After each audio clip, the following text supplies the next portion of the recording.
¿Quién está cansado por aquí? Pero yo no quiero hablar de cansado del cuerpo. Hay un cansancio en el alma. Cansado quizá de tratar de hacerlo bien las cosas siempre, de cargar responsabilidades, de sostener una sonrisa, cuando quizá el corazón pesa por dentro. Y quizá también cansado de sentirse seco.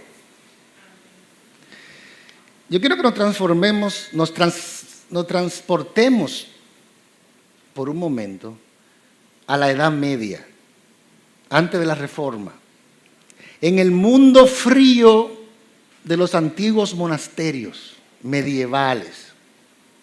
Estamos ahí ya. La vida espiritual en ese lugar se medía por disciplina, sacrificio, esfuerzo humano, y en uno de esos lugares había un personaje muy famoso que llamamos Martín Lutero. Dentro de ese lugar, él aventajaba en miserabilidad a todos los demás.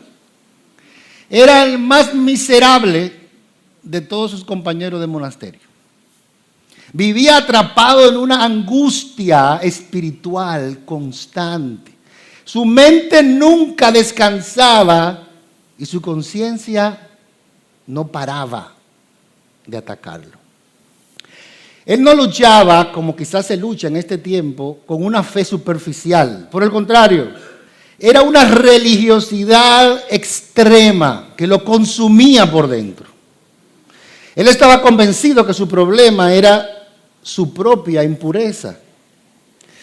Así que llevó su vida religiosa a un nivel inhumano que rayaba literalmente en la demencia y la locura.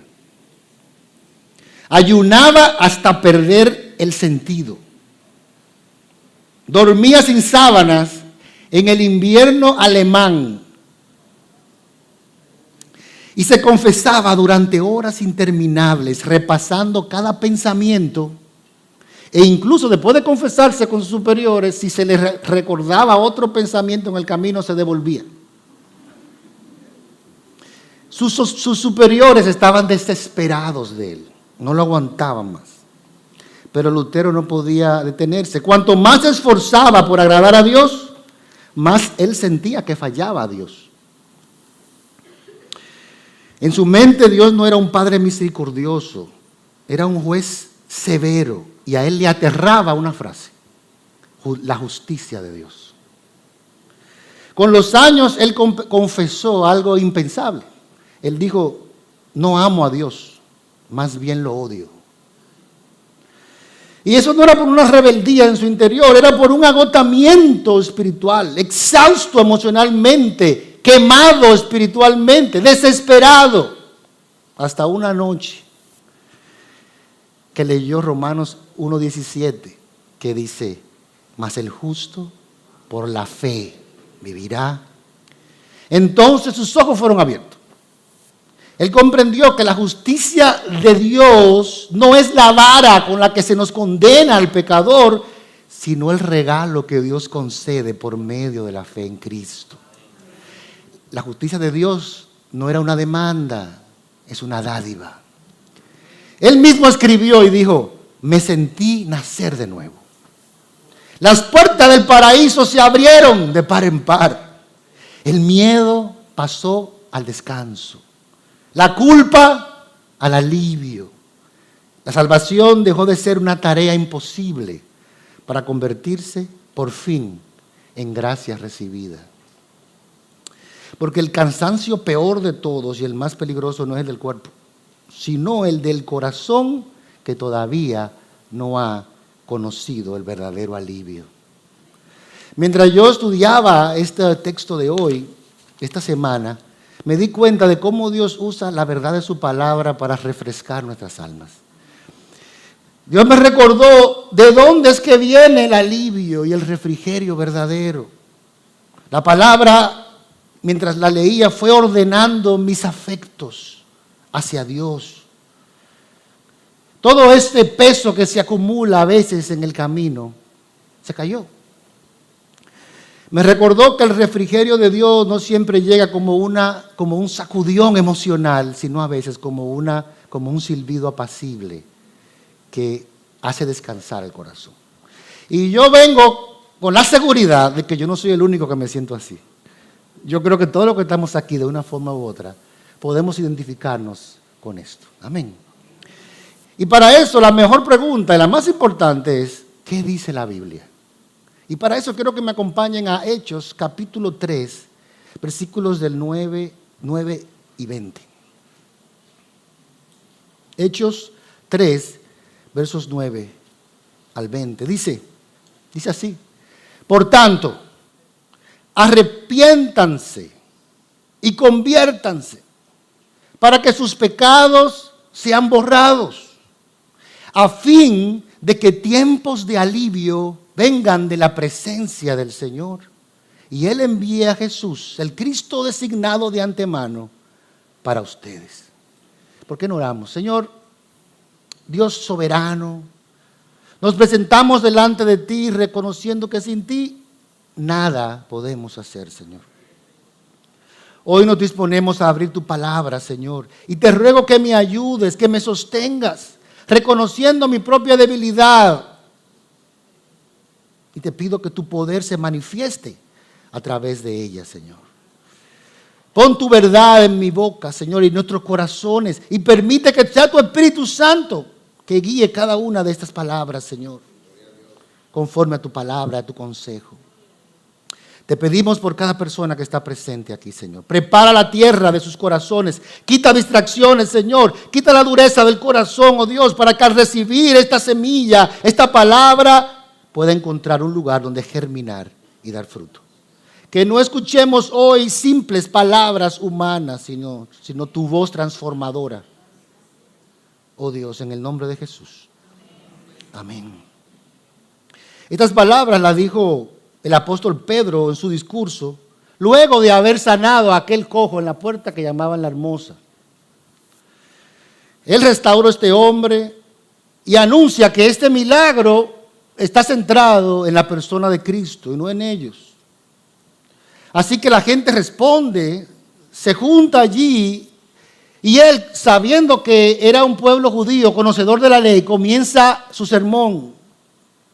Conecta la obra de Jesús con las promesas proféticas de los patriarcas y la ley y los profetas.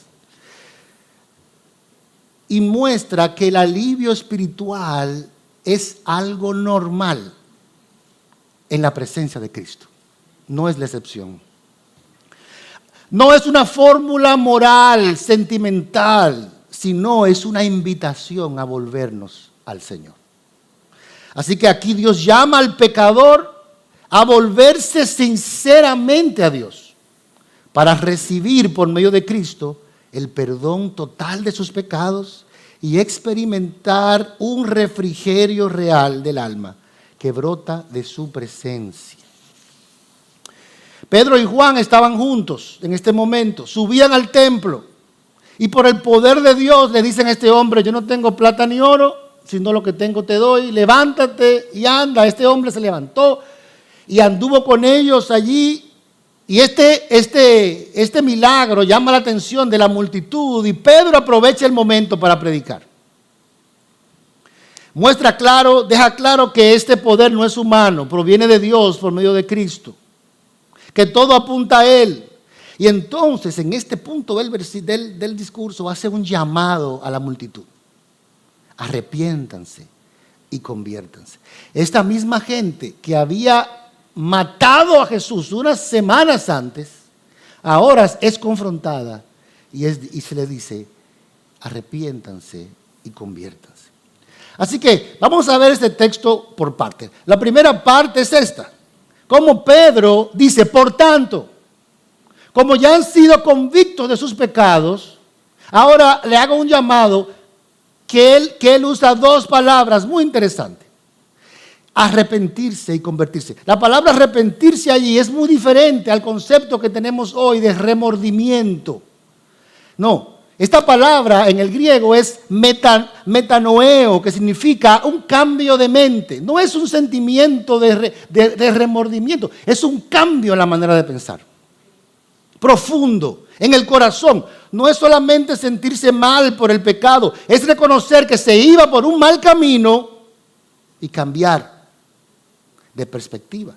Y esta palabra va acompañada de convertirse, que viene también del griego epistrefo, que significa darse la vuelta, literalmente, cambiar de dirección, 180 grados. Estas dos palabras juntas describen el llamado de Dios para todos. Arrepiéntanse, conviértanse. Es una vida que se vuelve hacia Dios completamente. No es una fe superficial que dice, sí, yo creo en Dios. No. Es una fe tan real, profunda y experimental en su vida que hace que todo se vuelva hacia Él. Ahora, este texto genera una tensión teológica importante, porque el texto dice, arrepiéntanse y conviértanse para que sus pecados sean borrados. Así que a primera vista parecería que la causa del perdón de los pecados es el arrepentimiento y la conversión. Es como si cuando uno cambia de mente, son borrados los pecados. Pero evidentemente sabemos que la Escritura no enseña eso, sino que los pecados son borrados porque Cristo los expió en la cruz. Porque la ira de Dios fue satisfecha por Él. La expiación quita la culpa del pecado. La propiciación satisface la justicia de Dios. El perdón no nace de la acción del pecador al arrepentirse, sino viene de la cruz en donde Cristo murió por los pecadores. Y el instrumento, la causa instrumental, la causa de esa salvación, de ese perdón, es la fe. Es el único instrumento por el cual somos justificados, porque esa fe se aferra a Cristo y a su obra perfecta. No lo que hagamos, ni siquiera nuestro arrepentimiento, es la obra de Cristo que se recibe por la fe. El arrepentimiento no añade nada a la obra de Cristo, pero tampoco puede estar ausente. La fe verdadera nunca viene sola. Siempre produce arrepentimiento y conversión, no como méritos que se obtiene, por el cual se obtiene el perdón, sino como frutos inevitables de un corazón que se ha vuelto a Dios y que lo ha visto. Amén. Dice la palabra del Señor en 2 Corintios, capítulo 7, versículo 10. Dice, porque la tristeza que es conforme a la voluntad de Dios produce arrepentimiento que conduce a la salvación, sin dejar pesar. Pero la tristeza del mundo produce muerte. Amén. Entonces,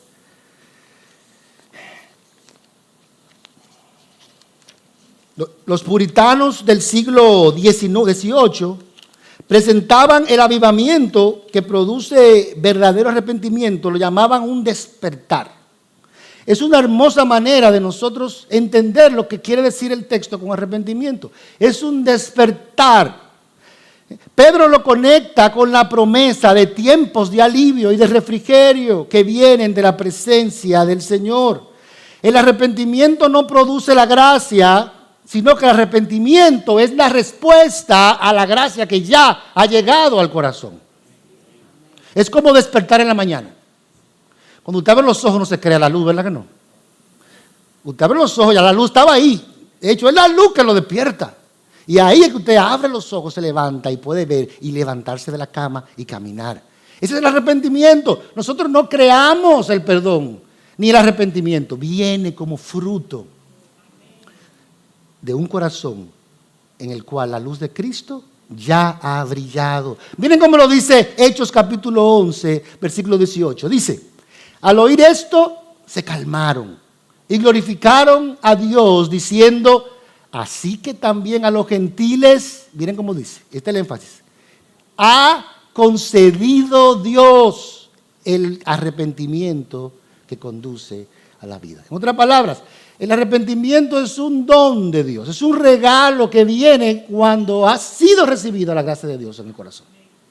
Amén. Entonces, fe y arrepentimiento son dos movimientos del mismo corazón que ya ha sido renovado por Dios. Es como un corazón. Nadie tiene que decirle a su corazón, mira, comienza a latir que ya naciste, ¿verdad que no?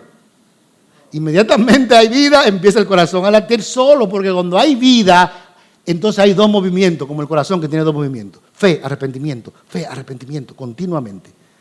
Brota natural. No hay fe salvadora sin arrepentimiento, ni hay arrepentimiento verdadero sin fe. Así que Hechos no contradice la justificación por la fe sola, sino que nos recuerda que ese perdón que ha sido ganado por Cristo en la cruz siempre va acompañado de una vida despertada para volver a Dios y disfrutar de su presencia. Amén. Eso nos lleva a la segunda parte del versículo que dice, arrepiéntanse y conviértanse para que sus pecados sean borrados. Aquí Pedro explica con claridad qué ocurre después. El perdón de Dios aquí es presentado con una imagen poderosa de la antigüedad. Resulta que la tinta de aquel tiempo carecía de un componente que la fijaba en el papiro. Así que se usaban los papiros en el comercio y en las leyes del día a día y se anotaban las deudas en ese papiro. Cuando esa deuda era pagada, entonces fácilmente se tomaba una esponja con agua y se borraba. Y quedaba como si nunca hubiera estado allí. Esa es la imagen que está usando Pedro. Él no solamente dice, sus pecados han sido perdonados. Dice, han sido borrados. Se pagaban las deudas. Mientras esa deuda estaba escrita, existía legalmente. Y mientras se borraba, después de borrarse, ya no podía reclamarse jamás. Por eso Pedro dice que los pecados son borrados. No es un tema emocional, no es un tema sentimental de que ya yo no te siento ningún contra ti. No, es un tema legal, teológico. El pecado no es solamente una falla moral que ofendemos a Papito Dios, no. Es una deuda real delante de un Dios santo, Rey de toda la tierra. Y mientras esa deuda permanezca escrita, el ser humano debe responder a ella. Está obligado a responder a esa deuda. Así que el perdón bíblico no consiste en ignorar la deuda y meterla debajo de la alfombra, sino en cancelarla de manera justa y definitiva. Y hay por lo menos 5 perspectivas de esa deuda cancelada. La primera es lo que llamamos una dimensión legal. Es si la deuda, como dijimos, está cancelada. El pecado funciona como una factura, como una factura por cobrar. El borrado significa que esa factura, esa deuda ha sido pagada completamente por Jesucristo. Y en la cruz, Cristo asumió la culpa, satisfizo la justicia de Dios y una deuda ya cancelada no puede volver a exigirse jamás. ¿Ya? ¿Quién va al banco después que pagó un préstamo y dice, miren, por si acaso queda algún rastro a ellos? Usted pagó y más nunca quiere volver por ahí. Cristo pagó, dijo ya, entregó todo, saldado. Miren cómo lo dice Colosenses capítulo 2, versículo 13. Miren, dice Colosenses 2, 13 y 14. Y cuando ustedes estaban muertos en sus delitos y en la incircuncisión de su carne, Dios les dio vida juntamente con Cristo, habiéndonos perdonado todos los delitos. ¿Y cómo lo hizo? Dice, habiendo cancelado el documento de deuda que consistía en decretos contra nosotros y que nos era adverso. Lo ha quitado de en medio, clavándolo en la cruz, hermanos. Amén, gloria a Dios. No se queda ahí. Ese perdón tiene una dimensión judicial también, porque Dios es un juez justo. Y Él no puede pasar por alto la falta. El borrado del pecado también implica que nuestro caso delante del tribunal de Dios ha sido cerrado. Y no voy a decir la frasecita, pero ustedes saben cuál es, ¿verdad? Caso cerrado. No hay cargos abiertos y tampoco sentencias suspendidas.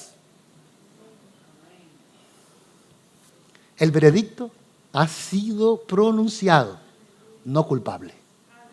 El perdón elimina toda expectativa de juicio futuro, nunca más.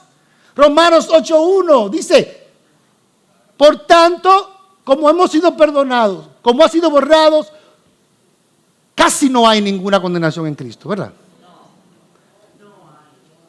No hay condenación ninguna para los que están en Cristo Jesús, los que no andan conforme a la carne, sino conforme al Espíritu. Así que ese perdón y ese borrado también tiene otra dimensión, y es la dimensión de nuestra conciencia, porque la culpa pierde su autoridad sobre nosotros. La única herramienta que el diablo puede tener contra nosotros y nuestros pecados es engañarnos para hacernos creer que todavía tenemos que cargar con nuestra culpa. Pero no. Cuando Dios borra el pecado, no solo limpia el registro, sino que provee la base para que tengamos una conciencia limpia y en paz. La culpa ya no tiene derecho legítimo para recordarnos nada. El descanso espiritual comienza cuando la conciencia se somete al veredicto de Dios y no a los recuerdos del pasado. Mira lo que dice Hebreos 9:14. Dice, ¿cuánto más la sangre de Cristo, quien por el Espíritu Eterno, Él mismo se ofreció sin mancha a Dios, purificará nuestra conciencia de obras muertas para servir al Dios vivo? Cuando su conciencia le recuerde, dígale, yo no me acuerdo de eso. Nadie se acuerda de eso. Dios no se acuerda de eso. La cuarta dimensión de este perdón es la comunión. ¿Por qué? Porque es un perdón relacional. Cuando el pecado es borrado, también es removida la barrera que nos impedía tener comunión con Dios.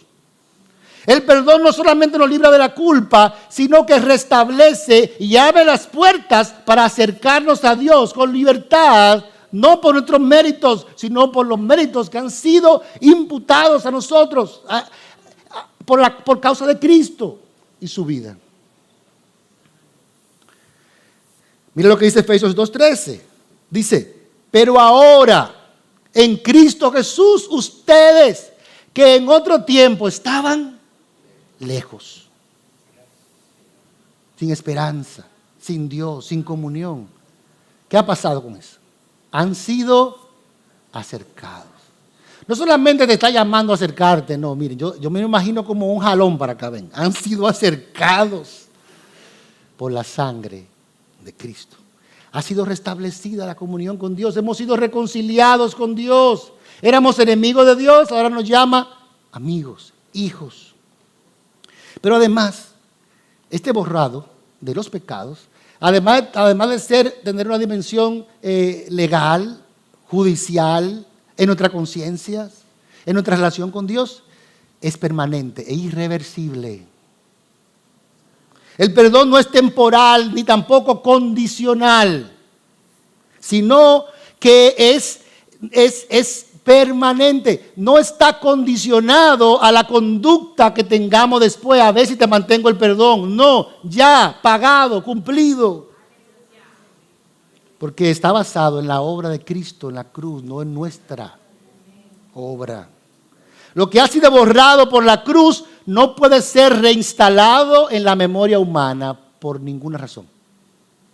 ¿Qué dice Hebreos 10:14? Dice, porque por una ofrenda. ¿Cuántas veces tiene que morir Cristo por los pecados de nosotros? Una sola vez. Por una ofrenda, Él ha hecho perfectos para siempre a los que son santificados. ¿Qué nivel de perdón es que está diciendo Pedro aquí? Borrado los pecados. Es por eso que el borrado del pecado es la base de los tiempos de alivio que dice Pedro. El alma descansa no porque ya ha cambiado lo suficiente, sino porque su causa ha sido resuelta. Su deuda ha sido cancelada, su condenación ha sido removida y su acceso a Dios ha sido restaurado. Donde el pecado ha sido borrado, el refrigerio espiritual brota inevitablemente de la presencia de Dios. Entonces llega la tercera parte de este versículo que dice, arrepiéntanse y conviértanse para que sean borrados sus pecados. Y ahora dice, a fin de que tiempos de alivio o refrigerio vengan de la presencia del Señor. Amados hermanos, la fe cristiana no fue diseñada para vivirse solo en la mente. Aunque la verdad es esencial, el Evangelio apunta allá al corazón, no al cerebro. La Escritura habla de tiempos de refrigerio como una obra real, no imaginaria, en el interior de nosotros los creyentes. Estos tiempos de alivios no son algo abstracto, son una realidad viva diariamente en nuestros corazones, amados. Él interviene, no para que nos sintamos mejor simplemente, sino que su presencia se vuelve cercana, viva, tangible. En estos momentos la fe deja de ser solamente la convicción correcta y se vuelve una experiencia real en el corazón. Hay una diferencia, hermanos, entre saber cosas acerca de Dios y conocer a Dios personalmente. Alguien puede aceptar intelectualmente las verdades que hablamos aquí. Sin embargo, vivir una fe seca. El refrigerio ocurre cuando Dios despierta el corazón, capacita el corazón para percibir una realidad que ya estaba ahí. La presencia de Dios. Y entonces podemos disfrutarla. Entonces la palabra de Dios comienza a alimentarnos. La oración se vuelve un tiempo de deleite y descanso. La adoración se transforma en un encuentro con el Rey y no solamente en rituales externos para llenar una lista. Así que la verdad objetiva que aprendemos es confirmada internamente por la experiencia personal de la gracia de Dios. El refrigerio espiritual, hermanos, es principalmente relacional. Una de las expresiones más claras de ese refrigerio es cuando vivimos experimentando el amor de Dios en nosotros. Muchos creyentes viven agotados porque se relacionan con Dios desde su esfuerzo personal, desde su desempeño personal, con miedo al fracaso. El refrigerio llega cuando el corazón comprende que el amor de Dios no depende de nuestro desempeño humano. Entonces la ansiedad que tenía Lutero y muchas veces tenemos nosotros cede a una paz sin palabras, en un Padre amoroso que nos cuida. Junto con ese descanso, el refrigerio se manifiesta como una dulzura que sana el corazón. Dios se acerca con ternura, restaura nuestra esperanza, produce un amor sincero por la santidad y no una obligación religiosa por un comportamiento. También da una seguridad interior, una certeza de que le pertenecemos. Yo soy tuyo y tú eres mío, Señor. Una imagen poderosa para describir esto es el corazón que se derrite. Yo no sé cuántos de ustedes a veces en sus conversaciones virtuales por WhatsApp utilizan, ¿cómo se llaman? Emoji. Hay uno que me encanta y es uno donde hay un corazoncito derritiéndose. Es como un GIF, yo creo, que yo tengo. El corazón que se derrite, ¿verdad? Que eso muestra calidez. Esa es la imagen que estamos diciendo. El que se acerca a Dios se le derrite el corazón. Su amor nos atrae. Nadie jamás se convirtió por la condenación que le prediquemos, sino por el amor que atrae. Tus cuerdas me cayeron en lugares deleitosos y es hermosa la heredad que me ha tocado.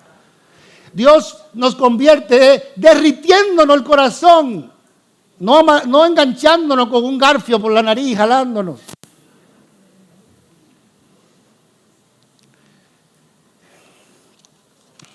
El refrigerio verdadero siempre deja un fruto. Es decir, que no se limita a un momento, sino que impacta la vida diaria. Por eso lo que estamos hablando aquí no es un lujo para algunos cristianos. Debe ser la expresión normal de la gracia de Dios en la vida del creyente, todos los días. Es decir, es el comienzo del cielo ahora. Es un ya, pero todavía, pero donde experimentamos ese cielo en nuestros corazones hoy. ¿Qué dice Romanos capítulo 14, versículo 17? Acompáñenme ahí, miren lo que dice. Lean conmigo. Dice, porque el reino de Dios no es comida ni bebida, sino justicia, paz y gozo en el Espíritu. Más claro de ahí no lo puedo dejar la palabra. ¿En qué consiste el reino de Dios? Es en gozo, justicia, paz en el Espíritu. Aquí Hechos no apunta solamente a un perdón de pecados, sino al descanso del alma. Y es por eso que la Biblia es rica en imágenes sensoriales del reino de Dios. Y yo le voy a mostrar 3 imágenes bíblicas muy sensoriales de cómo funciona eso, del deleite interior en Dios cuando somos perdonados de nuestros pecados. El primero es la miel. Yo le confieso que yo quedé traumatizado con la miel cuando era pequeño. Me ligaron miel con aceite de higuereta y yo quedé traumatizado. La culpable es mi madre, no está aquí, pero con el tiempo pude sobrepasar ese trauma y entender la dulzura de la miel. Y ahora hasta un picapollo una vez le eché miel. Eso es la miel. Ahora, ¿ustedes se imaginan que alguien me explique a mí cómo es la miel? Enseñándome la composición química de la miel. O cómo la fabrican las abejas. Miren, la miel es algo maravilloso. Las abejas se esfuerzan, a la gente le gusta. Hasta que yo no la pruebe, no sé lo que me están hablando. No basta con afirmar que Dios es bueno. La dulzura de su bondad no transforma al que la analiza, sino al que la prueba. Hay quienes pueden hablar correctamente de Dios y sin embargo caminar con un corazón reseco que nunca ha gustado de él. La segunda imagen es la del agua fresca. Y el agua, mientras tú estás en tu casa normal con tu nevera llena de agua, parece como que ni nos damos cuenta del agua. Hasta que te toca estar en un lugar muy caluroso donde no hay agua. Entonces de repente eso que parecía normal se vuelve un tesoro. Los tiempos de refrigerios son como el sediento que anda por una tierra agrietada con la garganta inflamada y las fuerzas que se le agotan. En el desierto no se discute de la teoría del agua, se anhela. Y cuando finalmente tú encuentras un oasis o un manantial, tú no te pones a contemplar lo lindo, ni a tomarle fotos ni selfie. Tú te tiras de cabeza a nadar en ella, a beber de ella, a refrescarte en ella. No se refresca el que sabe que existe el agua, sino el que se inclina y la bebe. El alma no revive por ideas, sino por la gracia que se recibe. La tercera ilustración que me gusta de la Escritura y que nos enseña es la de manjares suculentos. Aderezas mesa delante de mí. Manjares suculentos. La Biblia muestra a Dios como aquel que pone esa mesa. No nos pone sobras, no nos pone migajas, sino manjares suculentos, dice el profeta. Alimento abundante para nuestra hambre. Igual que los demás, el hambriento no se sacia con el menú. Mira, ahí tengo el menú para que vayas saciándote. No. Tráeme lo que sea, como un amigo mío que tenía tanta hambre que le llevaron el menú y le preguntaron, ¿qué tú quieres del menú? Y él dijo, sí. Es decir, todo el menú. Es la comida. Puede tener una teología ordenada y aún vivir espiritualmente seco y exhausto. El refrigerio no es acumular conceptos, sino alimentarse de Cristo mismo. Hoy. Todas estas imágenes apuntan a lo mismo. Conocer no es lo mismo que experimentar. El refrigerio espiritual no es un resultado automático de estudiar, aunque el estudio es necesario, sino el fruto de la presencia de Dios acercándose al alma y aplicando la verdad con ternura al corazón. Así que Pedro decía que no estaba invitando simplemente a la gente a saber que hay un refrigerio espiritual, sino a ver que al arrepentirse y convertirse, ese refrigerio iba a venir como una experiencia real en su vida. Ahora, ¿cómo vemos a Cristo en todo esto? La respuesta está en la última parte del versículo 20 y dice, voy a repetir el versículo, dice, arrepiéntanse y conviértanse para que sean borrados sus pecados y vengan de su presencia tiempos de alivio vengan de su presencia de Dios, y Él envíe a Jesús, el Cristo designado de antemano para ustedes. Así que esta parte, Él envíe a Jesús. Cuando Pedro anuncia que Dios envía a Jesús, no está hablando de una bendición impersonal, sino está hablando de que todo esto es una persona que Dios nos entrega. Jesús mismo es el refrigerio espiritual. No es un sentimiento, no es una condición, es una persona que se acerca. Ese refrigerio, ese alivio están sustentados en la obra de esa persona, en la cruz. Cristo en la cruz. Jesús puede ser enviado como alivio porque primero fue entregado como sacrificio. Él no aparece simplemente como un consuelo, como si fuera un gurú que trae consuelo con palabras vacías. No. Él viene como un Mesías designado. Él viene como el Cordero de Dios que quita el pecado del mundo. Y entonces refresca el alma. Primero debe expiar la culpa que nos separaba de Dios. Sin cruz no hay presencia de Dios. No hay expiación. No hay refrigerio verdadero. Así que este refrigerio, este alivio que dice Pedro, no nace de la emoción del momento, sino de una cruz que fue levantada fuera del campamento por nosotros como expiación. Y cuando Dios envía a Jesús, no solamente envía consuelo, como si fuera un concepto abstracto solamente, sino que envía al Cordero que murió, resucitó y se acerca como descanso vivo para todos los que se vuelven a Él. En otras palabras, aunque algunos ven esta frase y Él envía a Jesús de manera rápida, como si fuera una simple referencia escatológica en el futuro distante, no. Pedro evidentemente está hablando del presente. Y si lo atendemos cuidadosamente, veremos que revela una de las claves más profundas para entender el refugio de Dios. Y es que no se trata de dos promesas aparte, el refugio y enviar a Cristo. Se trata de dos caras de la misma moneda. No se presenta el refugio, el refrigerio por un lado y a Jesús por otro, como si fueran dos bendiciones aparte. El arrepentimiento y la conversión tienen un propósito doble, pero inseparable. ¿Cuál es? Que el refrigerio llegue y que Dios envíe a Jesús.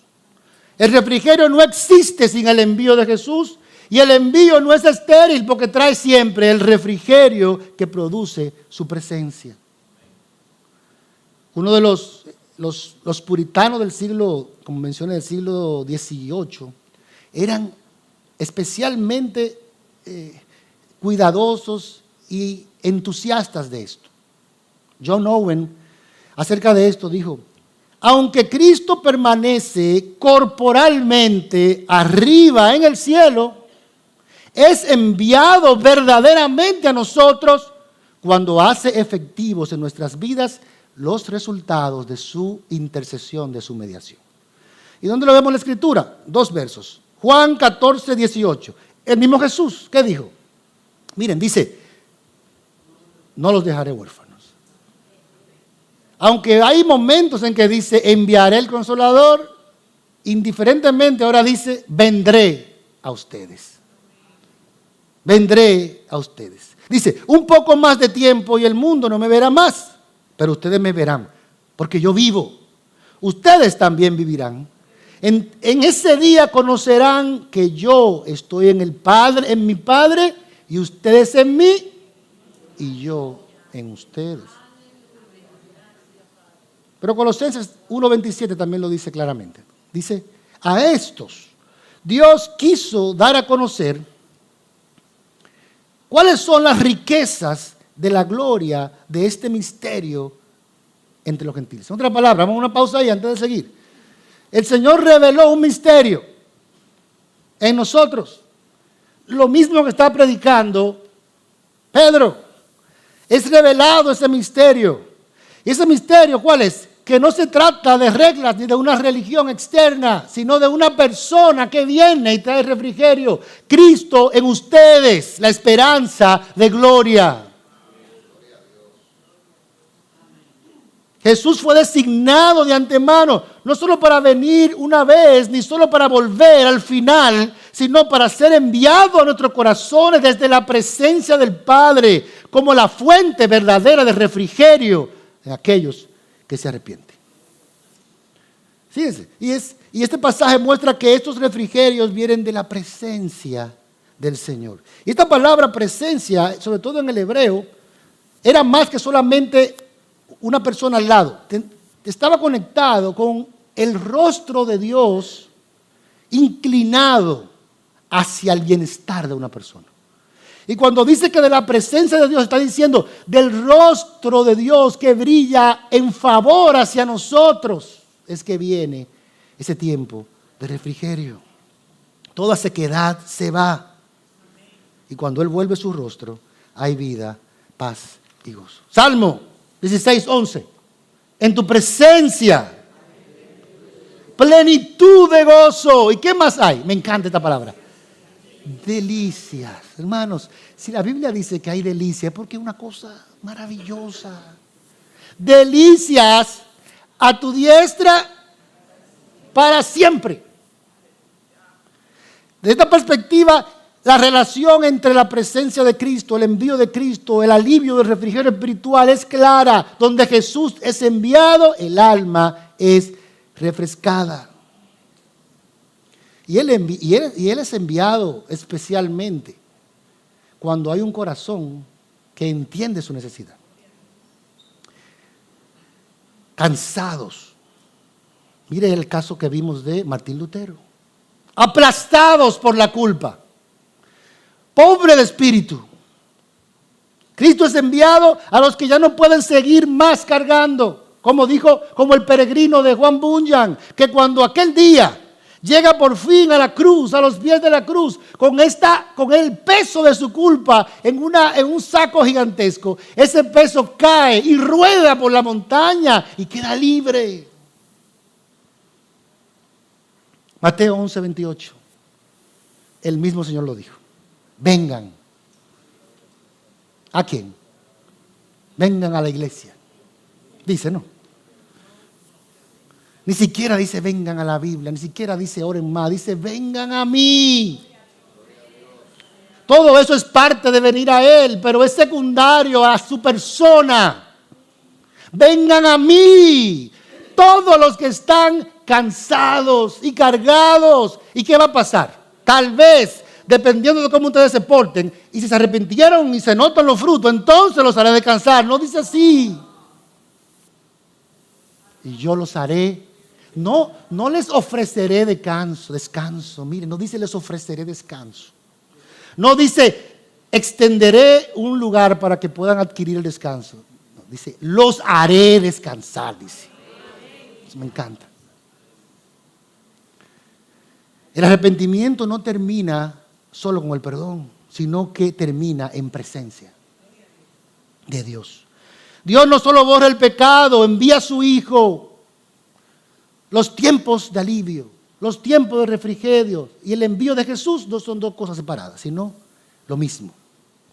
Entonces, la pregunta es la siguiente. ¿De qué manera estoy yo hoy experimentando a Jesús como una persona que amo, que deseo, que trae alivio y refrigerio a mi vida hoy presente?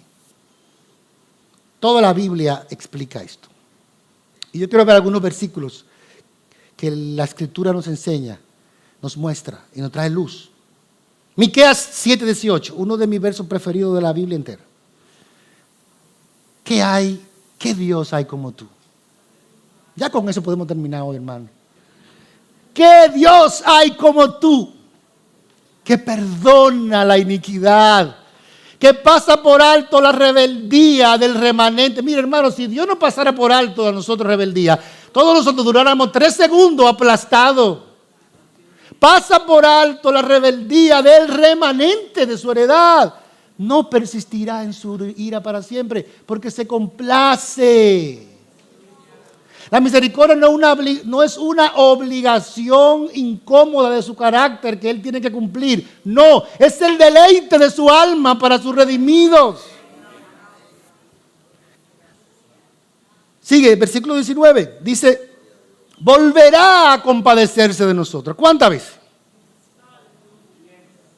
¿Cuántas veces nos manda a nosotros a compadecernos del otro? 70 veces 7, ¿verdad? ¿Y cuántas veces se va a compadecer Él? 7.070.000 veces 7. Todos los días. Volverá a compadecerse de nosotros. Eliminará, borrará, como dijo Pedro, nuestras iniquidades. Sí. Arrojarás a las profundidades del mar todos nuestros pecados. Hermano, eso no es motivo para nosotros vivir en refrigerio y gozo. Salmo 84, versículo 10. Por eso que el salmista dijo esto. Dijo, porque mejor es un día en tus atrios que 1000 fuera de ellos. Prefiero estar en el umbral de la casa de mi Dios que morar en tiendas de impiedad y de maldad. Juan 10:10. Jesús dijo, el ladrón solo viene para robar, matar y destruir. ¿Y sabe quién es el ladrón? Todo lo que no sea Cristo. Solo viene para matar, robar y destruir. Yo, dice, he venido, dijo el Señor, para que tengan vida. ¿Y por qué el Señor? Me encanta cuando el Señor como que da aclaraciones tan maravillosas como esa, ¿verdad? Porque Él se pudo quedar ahí. Yo he venido para que tengan vida. No. Y para que la tengan en abundancia. No hay escasez de refrigerio y de vida en Dios en ningún momento. No lo hay. Gloria a Dios. Oseas 14, 4 y 5 dice, yo sanaré su infidelidad. Los amaré generosamente. Óigame cómo los ama. Generosamente. Gratuitamente, dice esta actualización. Pues mi ira se ha apartado de ellos. Y miren cómo Él será. Dice, yo seré, versículo 5, como rocío para Israel. Florecerá como lirio y hundirá sus raíces como los cedros del Líbano. ¿A dónde lo lleva esa imagen? Maravilloso, así dice, eso es lo que yo voy a hacer para Israel. No es que nos va a dar esa condición. Dice, yo seré para ellos, mi persona. Cristo va a ser el rocío. Juan 7:38, Jesús se puso en pie y lo anunció y dijo, el que cree en mí, como ha dicho la Escritura, de lo más profundo de su ser brotarán ríos de agua viva. Cantares. Yo dije, yo tengo que poner un versículo de Cantares aquí porque le iba a poner entero el libro, pero no me cabía. Cantares 1, 3 y 4 dice, tus ungüentos tienen olor agradable. Dicen esta, tu nombre es como ungüento derramado. Y dice, por eso te aman las doncellas.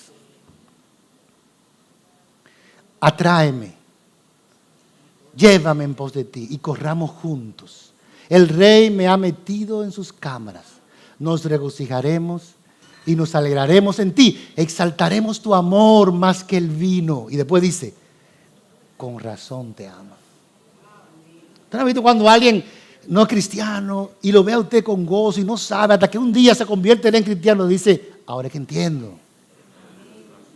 ¿Por qué no me lo dijiste antes? ¿No? Te lo dije muchas veces, pero no entendía. Con razón te aman. Salmo 27, versículos 4 y 5.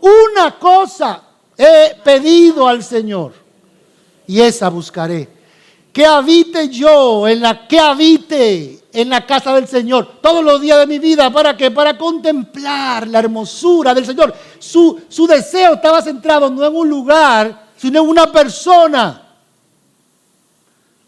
Y para meditar en su templo, dice, porque en el día de la angustia me esconderá en su tabernáculo, en los secretos de su tienda me ocultará, sobre una roca me pondrá en alto. Y el Salmo 36, verso 7, ¿qué dice? Cuán preciosa, oh Dios, es tu misericordia. Por eso los hijos de los hombres se refugian a la sombra de tus alas. Se sacian de la abundancia de tu casa. Y les das a beber del río, del río de sus delicias. Porque en ti está la fuente de la vida. En tu luz veremos la luz. Amados, a la luz de estas cosas que hemos visto, la pregunta es tú, ¿qué vas a hacer? Yo fui muy impactado hace unos años, la primera vez que leí el Catecismo de Westminster. Sobre todo la primera pregunta, que dice, ¿cuál es el fin principal del hombre? Y la respuesta dice, glorificar a Dios y disfrutar de Él para siempre. Y yo me detuve no tanto en la parte de glorificar a Dios, sino que me impactó mucho cómo iba acompañada de disfrutar de Él para siempre.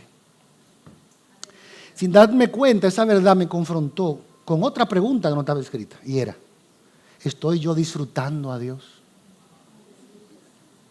Hasta ese momento, si me evaluaba mi vida espiritual, yo tendría quizá las doctrinas correctas.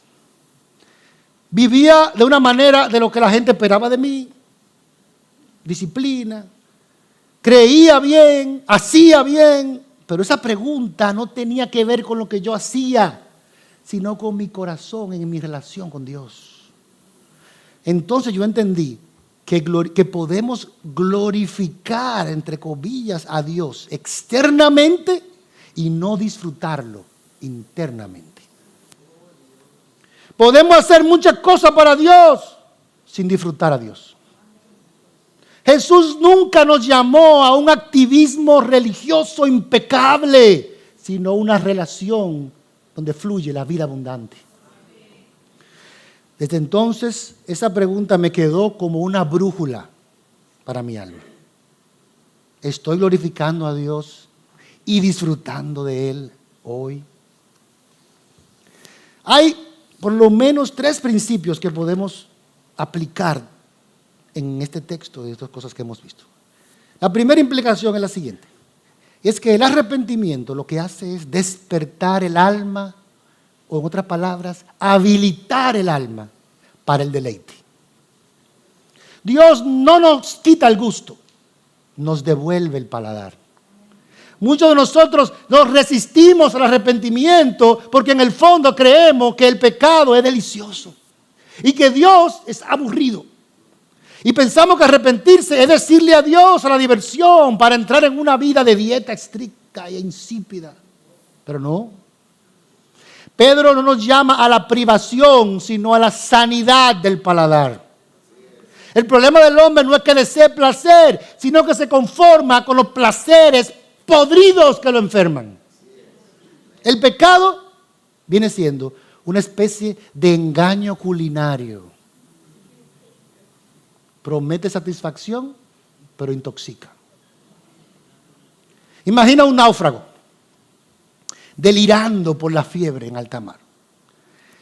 Comienza a beber agua del mar porque se está muriendo de sed, agua salada. ¿Y qué pasa con él? Peor se pone. Cuanto más bebe, más sed tiene y más se acerca a la muerte.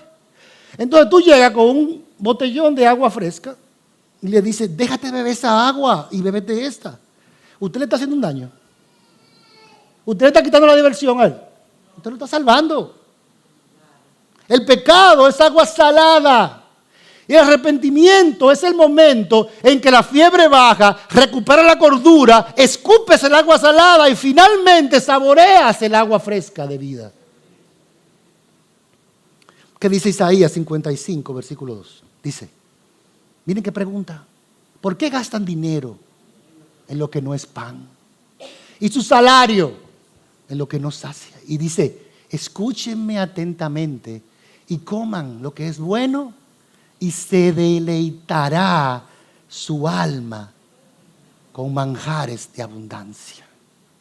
Amén. La segunda implicación de todo esto que hemos visto es que Dios no nos ha salvado para estudiarlo, sino para disfrutarlo. No confundas leer un mapa que ir a la montaña. Con ir a la montaña, no es lo mismo. Es posible tener una teología correcta y un corazón de piedra. Hay un peligro en solo saber sobre Dios y disfrutar a Dios. El riesgo es más grande, sobre todo en nuestras iglesias que tienen buena doctrina. Y nos conformamos con eso. Y perdemos esa otra parte, ese eslabón perdido. La información correcta, sin la presencia experimentada, solo infla el ego, pero no hidrata el alma. Imagina que eres un experto en cartografía. Has estudiado los mapas de los Alpes suizos. Y eres incluso el que crea las rutas que llevan los, ¿cómo que se llaman los que caminan en los montes? No, que los senderistas. Tú eres el que le hace las mapas de senderismo a ellos. Pero tú nunca has ido con ellos a senderismo. Tú nunca has ido a los Alpes suizos, pero tú tienes un mapa topográfico perfecto de los suizos. Nunca salió de su oficina. Todo fue teórico. Eso es la ortodoxia, sin la experiencia de la gracia de Dios. Tienes el mapa, pero no conoces la montaña. El refrigerio del que habla Pedro no es estudiar el mapa del agua, es tirarse al río. Tirarse al río.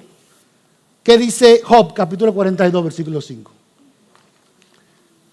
De oídas te había oído. He sabido de ti, dice esta versión, solo de oídas. Pero ahora mis ojos te ven. Claramente hace un contraste entre lo teórico y la realidad.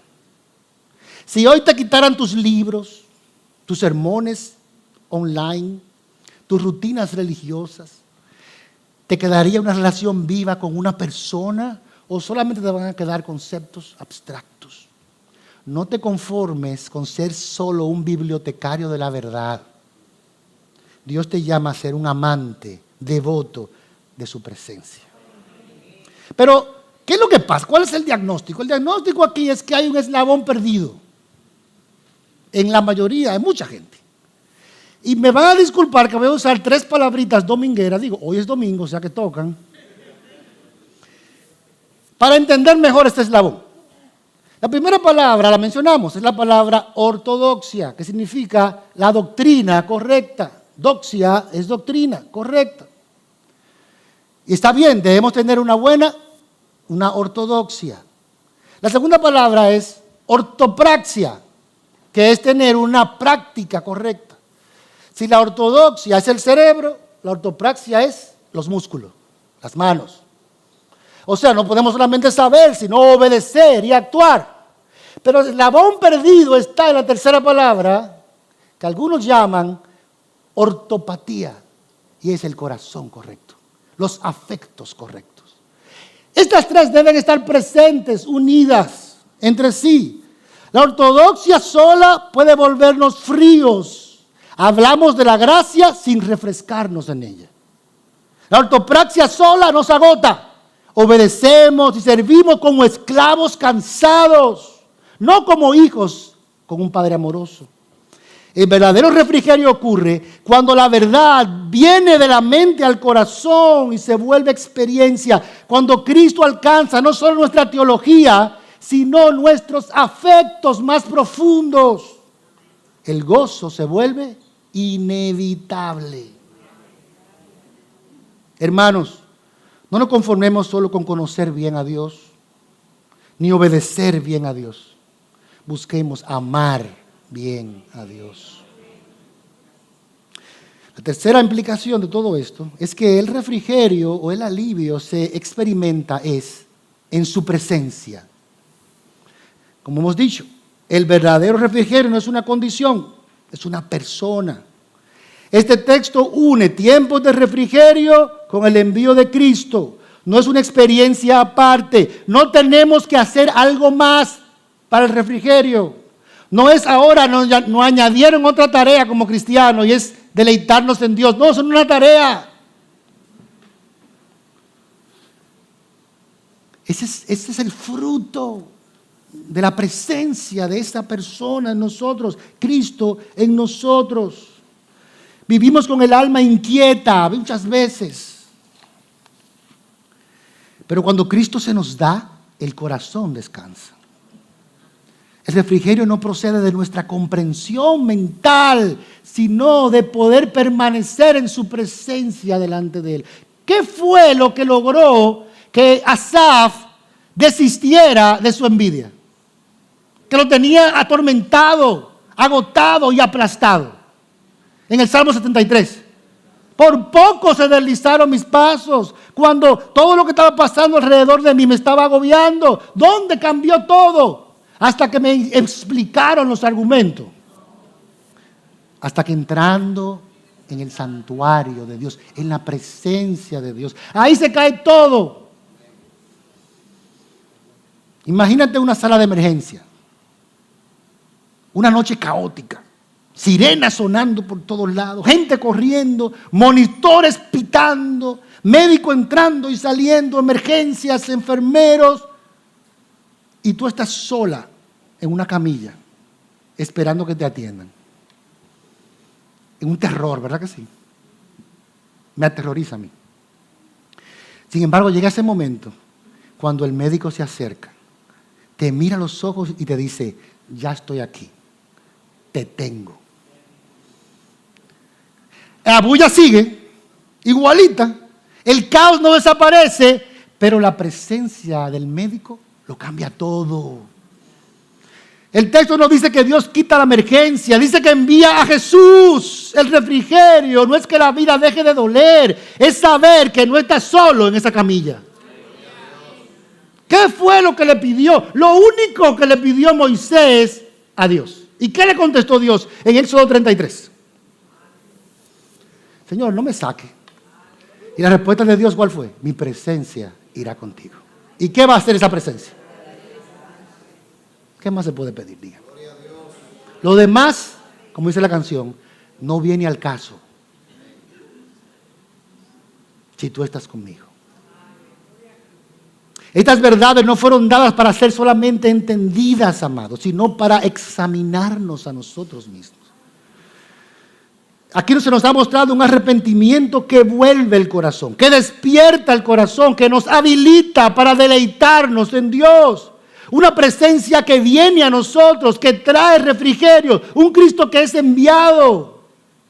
Pero esto lo confronta, amados, porque revelan dónde estamos buscando hoy lo que solo Dios puede dar. Salmo 34, versículo 8. Miren el llamado. Prueben y vean que el Señor es bueno. Cuán bienaventurado es el hombre que en Él se refugia. Amados hermanos, el pecado desordena los afectos. El arrepentimiento, obrado por la gracia, los reorienta hacia Dios. Es por eso que este pasaje une estas dos cosas: refrigerio y presencia de Dios. Y así que ahora el llamado no es solamente a entender esto, sino a responder con ternura, con esperanza. La Escritura nos abre una puerta, no nos empuja, no nos jala, nos invita. ¿A qué? A gustar, a probar. Es como que como que tú nunca has probado la miel y te había sabido amarga antes. Dice, pero ahora pruébala y tú vas a ver por qué hay tanta gente que le gusta la miel. Prueben y vean. Y este gustar comienza cuando el corazón es despertado y nos volvemos a Él. Su presencia trae tiempos de refrigerio. Y estos tiempos no llegan como una idea, ni siquiera como una emoción pasajera. Es un regalo que tiene nombre: Jesús. Él es el refrigerio. Él es el descanso.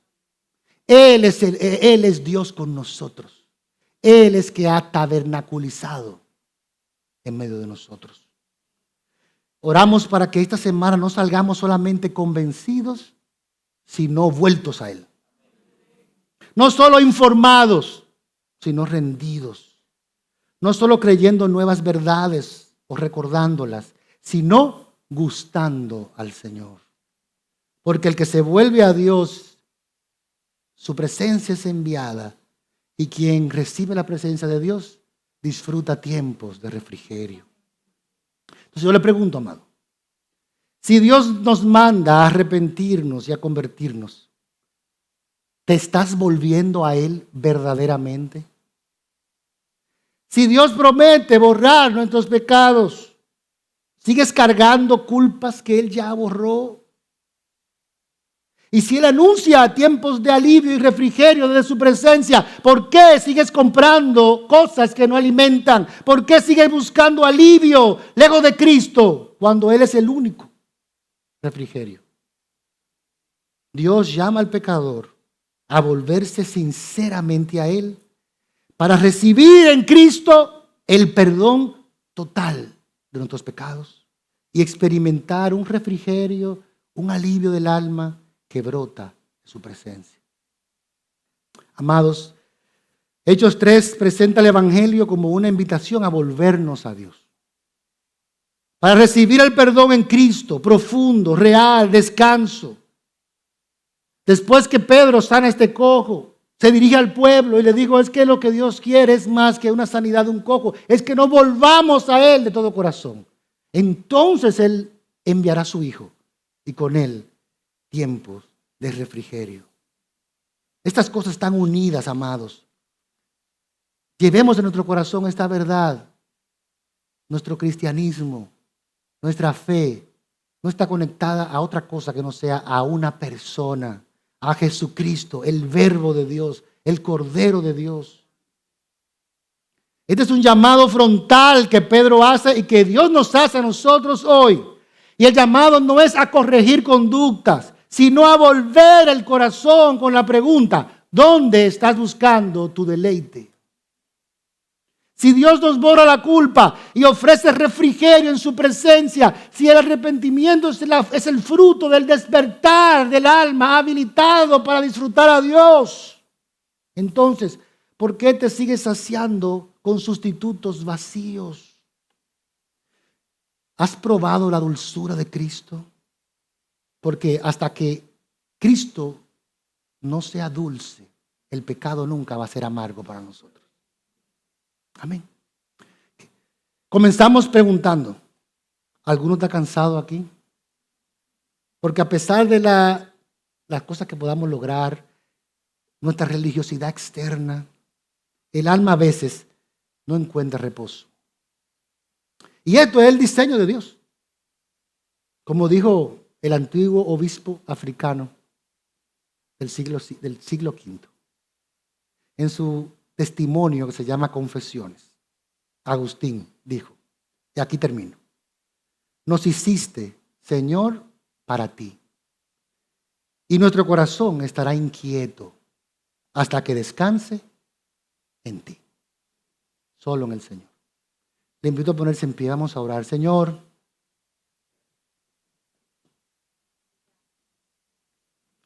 Padre,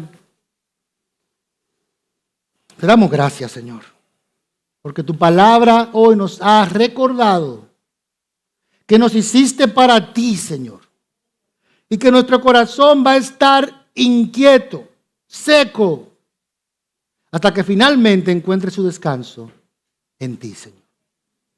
Y confesamos, Señor, que muchas veces hemos buscado alivio en lugares vacíos, religiosos.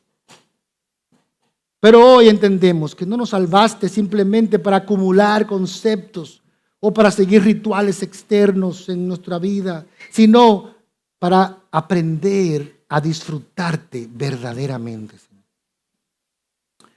Te rogamos, oh Dios, que estos tiempos de alivio y refrigerio que vienen de tu presencia no sean solamente para nosotros una idea abstracta, emocional, Señor, sino una realidad que refresque nuestra alma cansada, que ordene nuestros afectos hacia aquello que verdaderamente sacia, que eres tú, Señor. Que este arrepentimiento que has obrado en nosotros por tu gracia nos devuelva el paladar espiritual, Señor, para aborrecer lo malo y para encontrar nuestro mayor deleite en la dulzura de tu presencia, Señor. Señor, tú eres el alivio enviado por el Padre. Ayúdanos a vivir esta semana no como esclavos que sirven por miedo, sino como hijos que se deleitan en la presencia de su Padre. Que al salir de aquí podamos probar y ver que tú eres bueno. Y descansemos completamente en esa obra que ya completaste en la cruz cuando dijiste, consumado es. En tu nombre, Señor, Salvador, tú nuestro único y verdadero reposo, descanso y refrigerio. En tu nombre oramos. Amén.